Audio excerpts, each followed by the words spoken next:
Well, hello, my friends. It is so good to be with you all tonight. I'm a child of God and a person of worth who is powerless over drugs and alcohol and codependency. My name is Rochelle, and tonight I choose recovery. Hello, hello, hello. So we are your experts. Beware. We know everything. No, we really don't. We're just another people, others that are in recovery that have been doing this thing a little while, worked the steps a couple times, and want to come up here today and share our experience, strength, and hope, in hopes that we can answer some of the questions and be more of help to you. We like to be fun. No one here knows what they're going to be asked, so it's always interesting because everyone gets put on the spot when they're asked some question and they got to think quick of a short answer to get to the point. So that's always fun as well. So we would enjoy your grace as we do this tonight. And so, first of all, I'm going to have my experts introduce themselves. And so my first one, you got to use the mic. Okay. And so introduce yourself and tell us your area of recovery and how long you've been in recovery. Okay, my name is Jill Henderson, Jill H., and I've been coming to Choose Recovery here at Cape Coral for 24 years now, and I have 11 years sobriety from alcohol, 6 years sobriety from Al-Anon, 8 years sobriety from being an adult child of an alcoholic, 2 years sobriety from prescription antidepressants. Thank you, Jill. We don't need anybody else. I'm a grateful Christian who is powerless over addiction to alcohol and drugs and a whole plethora of other ill behavior. My name is Kip. Tonight I choose recovery. My sobriety date is September 20th, 2013. Thank you. I'm an addict and alcoholic, and my sobriety date's March 27th of 2021. My name is John, and tonight I choose recovery. Hi, John. Hi, John.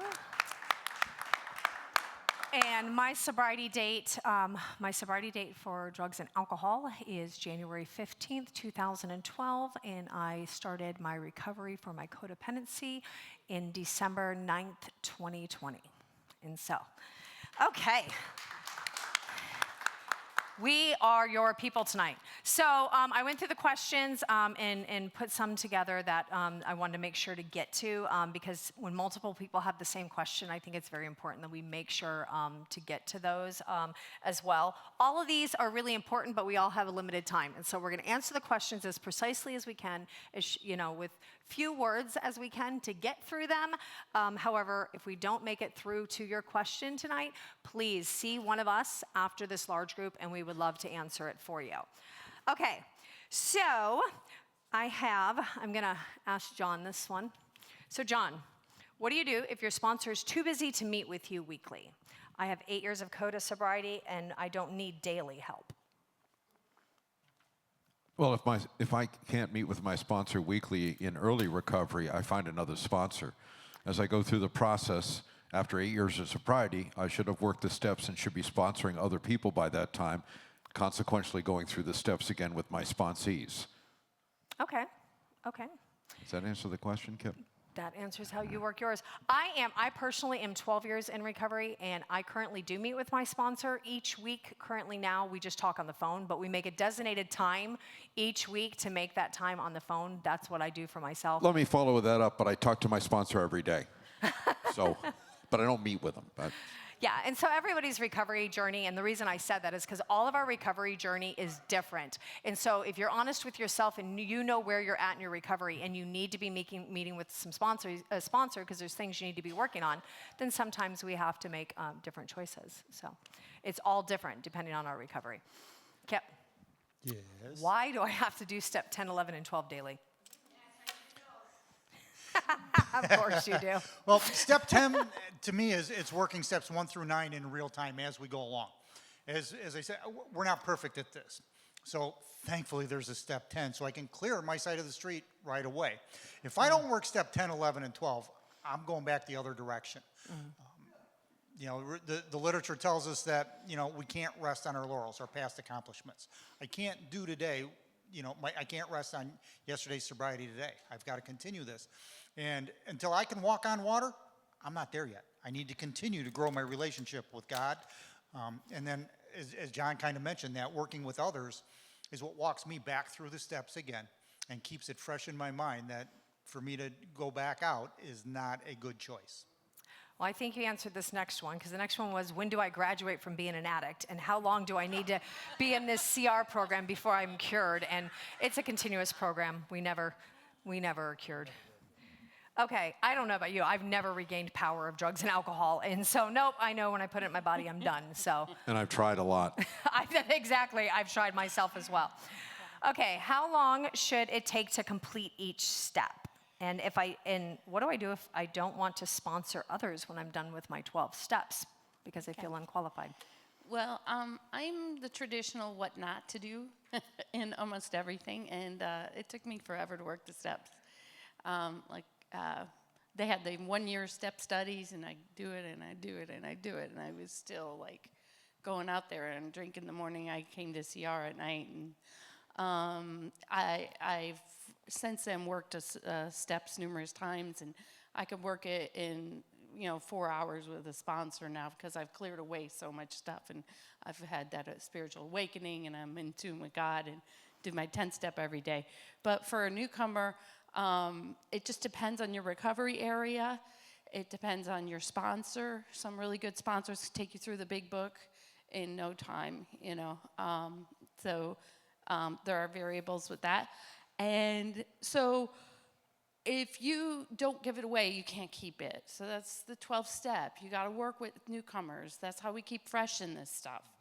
Because I got a thinking problem before I have a drinking problem, and my forgetter will land me back where I was when I come in. Thanks. Okay, thank you so much. Okay, this one says, if I have a sponsor, do I also need an accountability partner? I'll answer that. From my experience, my sponsor is the person that I worked my steps through. They're the person that I called when things were difficult. The accountability partners, my sponsor's not always going to be available. And the accountability partners are the people that I continue to grow relationship with. Most of them, they're people that are actively working in their recovery. They're people that I call and talk to on a regular basis that will start telling me if they see something in my life that should not be there. And so for me, and we suggest here that you have sponsors and accountability partners so that you can continuously grow in your recovery and have other people around you to support you. But a sponsor is the person that walks you through the step. The accountability partners are the people that help you keep your life in check. Okay. I've forgived a loved one at family events, but at family events, that when I need to be around them, they habitually lie and imply hurtful insults to me. What can I do? Some of these get difficult. We have to use our own personal experience. Well, if every time I went around people and they tried to shame me or guilt me, first of all, they shouldn't have that power, and I wouldn't go around them. I'm trying to think if I should answer that better than that, though. But if people try to shame me, I don't need them in my life. Simple as that, I think. I have a little bit of experience with that. So, a lot of people, when we get sober and we start cleaning up the wreckage of our life, a lot of people, they don't have programs like we do, and so they're still struggling. They still stay stuck. They stay stuck with all the ways that we've hurt them. And there's nothing I can do about that other person. I cannot fix that other person. I cannot make them stop doing that. I can choose to not be around them. However, there are some times that I've had to be around them, and that's when I use my sponsor. I use my accountability people. I talk to them, I go to God. I have to use other people to remind me of who I am, and because not just everyone's view of me is correct, and I have to have people around me, because sometimes we have to be in those situations, but we can choose not to. That we do have options, but unfortunately we cannot change other people. That's been my experience that I have learned. And we can continue to pray for God's strength to not believe the things that we hear. That was my experience when I went through it. It's a better answer than mine. Well, you might not have had to go through it. That's why we have different people up here with these situations. John, do I need to do, oh, wait, no, you. Yep, you're right. I wasn't going to double whammy you. But this one, you would have done good at this one too, but you're next. Do I need to do service work? I'm too busy. Absolutely, you need to do service. What do we say about service work? Do it, right? So the problem is me. My problem lies between my ears. I am my biggest problem. Well, the best way to get me out of me is to do service work, working for others, and service work. For me, early, it made me accountable. I was given a key to a church real early in my recovery to go to meetings and set up and do the coffee. And I was accountable then. And I'm sure there would have been times where it would have been easier to stay home if I wasn't the one people were counting on to open the door at the church.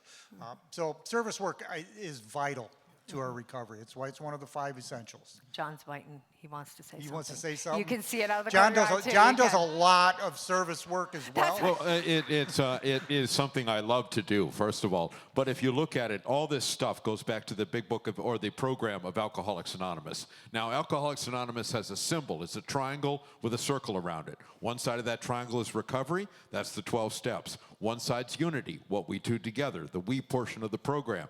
The other side is service work. Now, if you take that triangle and one of those sides collapses, what happens to the triangle? The whole thing collapses. So that's how I was taught about service work in the beginning. That's a good thing. Now, I want to piggyback on that because sometimes you guys are here in service work and you're looking around at all of us thinking, I don't have time to show up an hour early. I don't have time to show up an hour or stay after an hour. I can't clean up. I can't do this. I can't do that. You can walk in here at 6:30 and open that door, or 6:45 and stand and greet. You can stand there with a basket at the edge. So there's always something little we can do. A lot of times we think, like, because some people do have busy lives, making a commitment, like saying I'm not too important, that I don't mean to say that in a negative way, but like my life is not, so focused on the things that I have going on are not too busy that I can't just open the door for somebody, or I can't just pass a basket. There's different levels of service work. It all doesn't take a lot of time. It's the whole entire act of being willing to do it that makes the difference, I think. The constant thought of others is the foundation of my recovery. Yes. Why is it so important to work the steps? Well, you work the steps and then the steps work you. Those steps are something that I have to live by every day just to maintain my conscious contact with God. And something's disturbing me, then I know that there's something that I haven't worked in me and that I need to, call my sponsor. I need to 4-step it. I need to figure out what emotional landmine that person just stepped on that caused me to feel that way inside. And so that's like the 4th step is admitting, 5th step is sharing it, 6 and 7 is giving it to God. These steps become part of who I am. And you can't, it's not like I get a day off. I wake up every morning an addict, and every day I have to work a program. And there's life bar none because of it. Thank you. The 12 steps become a way to a better way of life when we work them. So this one says, in regards to financial amends, what if your actions were 20 plus years ago or longer? Do we still need to make amends or restitution? You're asking that question because you already know. And you just don't want to do it. No, that would be my opinion. That's why I would ask that question. But yes, sometimes there's situations, and this is where you get with your sponsor. Your sponsor can best help you answer this. You make restitution in one form or another. It may look different. It may not, for instance, I went to a store and stole things. I might not go back to that store and tell them that I stole all these things. Like, that's not, we make an amends. Look at you did. I did. That's awesome. Awesome. I used to, what they say on the street, steal or boost from Home Depot and Walmart. And when I got sober, now I was well into my sobriety by the time I did this. And this is way back when I had to go to Home Depot and seek out the store manager and told them that. I went to Walmart and told them that, and they said, well, there's really not much we can do about it now. Just don't do it anymore. Real quick story? Yes? No? Right, quick. A woman contacted me within 2 months ago.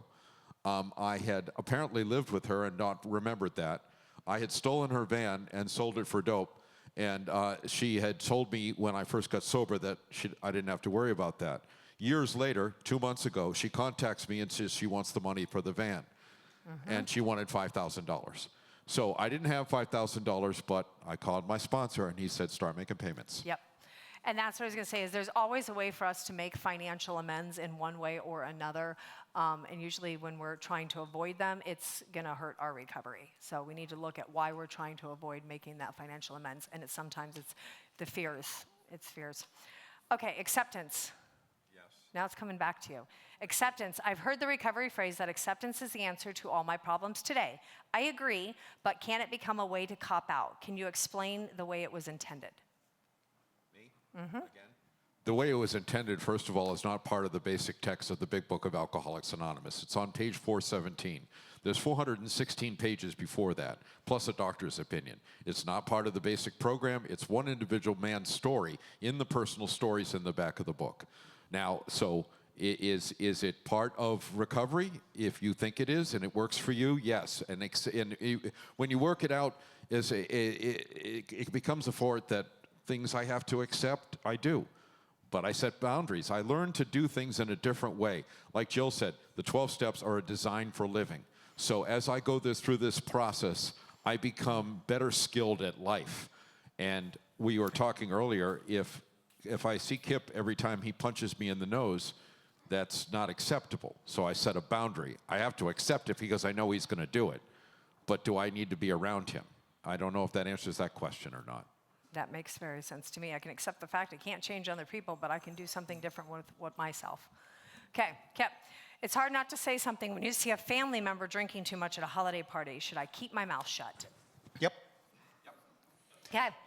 I can't, I am powerless over alcohol, not just in me, but in other people as well. All I can be is a beacon of recovery and show them that when they hit their bottom, there's a way out. Okay, thank you.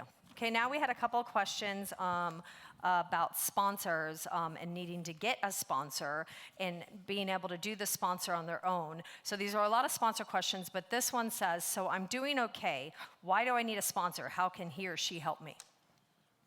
That was Jill. I know, I know. Okay, thanks. We'll both do it. So my sponsor is not only someone I call that when, things are on fire and things are coming at me, because life is life. You get flat tires, you got job issues, and, sometimes I just, oh my gosh, Calgon, take me away. And so I call my sponsor not only to, vet about all that and get me back on the right track, and, she'll give me step work and stuff like that. And, but the sponsor, I help her too. I call her up so many times, even my sponsees, when they call me, and I'm like, wow, I just went through that. That reinforced my recovery. Or maybe next week I'll go through the same thing that they did.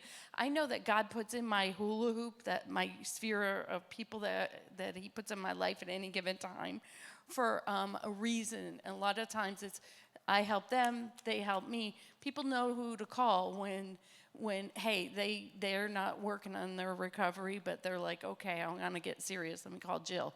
It's Jesus modeled discipleship.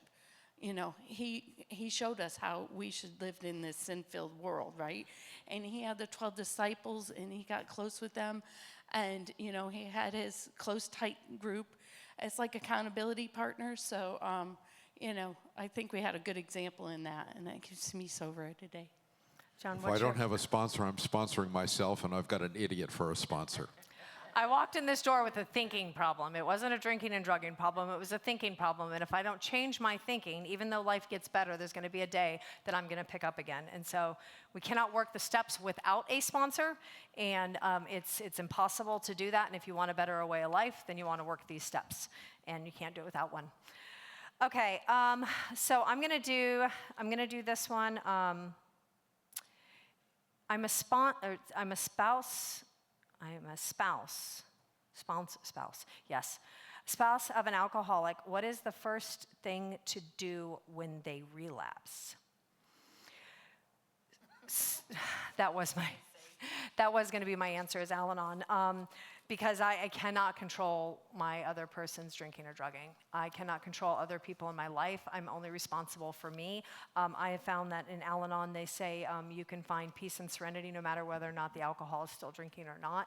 And you can make sound decisions once you become better at working at that in yourself. And so Al-Anon is a good place to start if you are a spouse of an alcoholic who is drinking. I would say go to Al-Anon. These ones are quick ones, so I'm just going to answer these real quick because we are out of time, and then I'll close with that. So real quick, do you have to be sober to come to CR? Absolutely not. I wasn't for 7 years. What is your Just being honest, okay? What is your greatest strength and what is your biggest weakness? I thought I had an answer for that, but greatest strength is knowing I know nothing. Your biggest weakness is thinking I know something. There we go. And so how many times do I have to fall before I start looking for a new sponsor? So my opinion in this is my opinion, personal opinion. I would say, for one, I don't know who your sponsor is. Okay, so if your sponsor is actively working a recovery program, your sponsor has a life that you would like to live as, an example to follow. After 7 years of sobriety, went in and out, in and out, in and out, and I asked a lot of people to sponsor me. After I got clean and sober, all 6 women that I'd ever asked to sponsor me are still sober to this day, 20 years later. So the problem may not have been my sponsor. The problem may have been my willingness to call them and follow their directions. And this one, so I want to make a big announcement here. It wasn't planned on it. We've kind of talked a little bit about among the team, but this is going to be it. Somebody asked the question, will we have an opportunity for Askit Basket when we transition back to Celebrate Recovery? So there's the big news. A couple months ago, we had a meeting. We had some big, exciting news to share with you all. And starting January 1st of 2025, which will be our 25 years of doing recovery here at Grace Church on a Friday night, we are going back to our roots in the program that we were for 20 years. So starting in January, we will become Celebrate Recovery. Things look a little bit different because we do follow more of but we do follow more of a guideline in what you see, so that no matter where you go in the country, when you walk into a Celebrate Recovery, it looks about the same.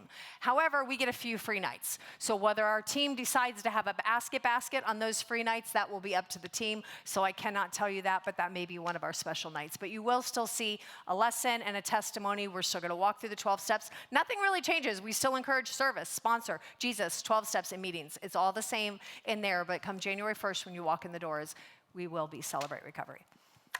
And that is all of those questions. I want to give everyone a hand here. While they're getting off, I also want to say, so I love this. Somebody had taken the time out here to kind of look at the steps back here and kind of adjust it a little bit to where their growth is in their recovery, And I thought it was a great thing. I mean, the 12 steps, there's nothing wrong with the way the 12 steps are written. The 12 steps are written for any of us to walk in here and to work. But, if you've been around here working the 12 steps, and you tend to, grow in this place where you can tend to believe in Jesus Christ as your higher power. Like, there's nothing wrong with having a higher power. We choose to call him Jesus Christ here. But the steps are written in such a way that, all of us as we walk into it. But I love the way that you're growing in your recovery and you're taking these steps to another level, and you're identifying those areas in your life. So kudos to you. There wasn't really a question on it. It was just kind of an example.